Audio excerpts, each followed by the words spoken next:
Hi, thank you for spending time with me today. I wanted to feature the Minneapolis Homeless Memorial March. And this last year, it celebrated the 40th anniversary. It's just this incredibly moving tribute that honors folks who have passed away while being homeless in the state of Minnesota. And over the years, that definition has expanded to include advocates in the field as well as formerly homeless individuals. So, this is just some video footage that I took during this last year's march that I wanted to share with you. It is truly an event that brings the local community together, and it's one of my favorite traditions to participate in during the winter time. It happens right before Christmas, and just one of my favorite things to participate in. So, hopefully, this short film will capture the spirit of that. Um, so, this year it started, at the Plymouth Church, and then sort of walked around the Loring Park area. In the past, we would walk through downtown Minneapolis. And then everybody ends at the church, and while people are marching, they carry the signs of those who were submitted during the past year. And all of those names are read out loud. There is usually some sort of ceremony that takes place, candle lighting, singing, and my favorite part, the open mic night portion where people are invited to get up and talk about their friends who have passed away. And there's a lot of laughs. Some of the stories are pretty memorable that are shared there.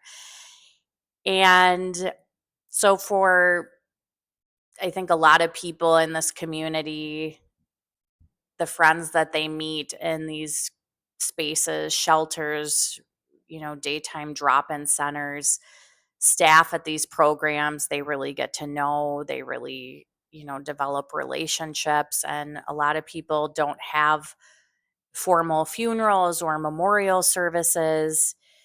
Some people who are chronically homeless may suffer from serious and persistent mental illness. There's potentially some co occurring chemical dependency issues. So, you know, a lot of times people are estranged from their families. And so this really does give people dignity in that celebration of their lives, which as a social worker, I really appreciate.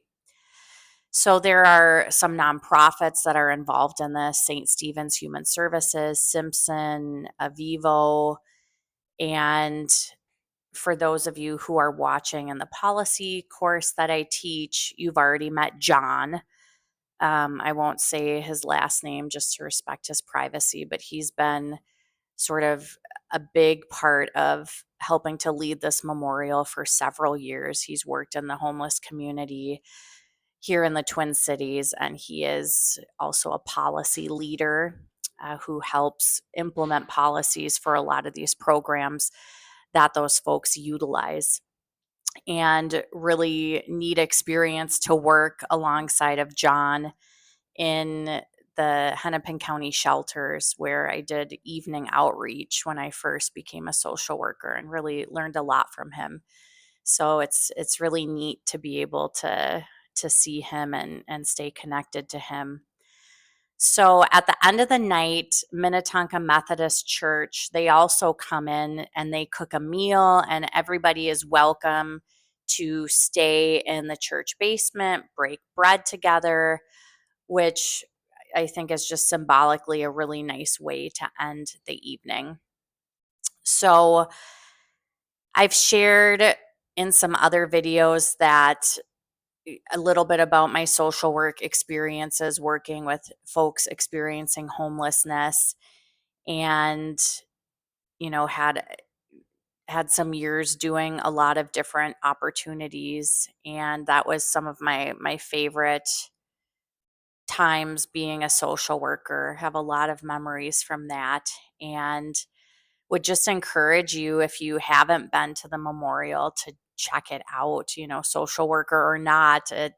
It's a community event, and it may touch you in a way that you may not expect. Um, so please come experience it for yourself. And a big thank you to everybody who works so hard to put that on. So enjoy, and hopefully we'll see you there. Thanks.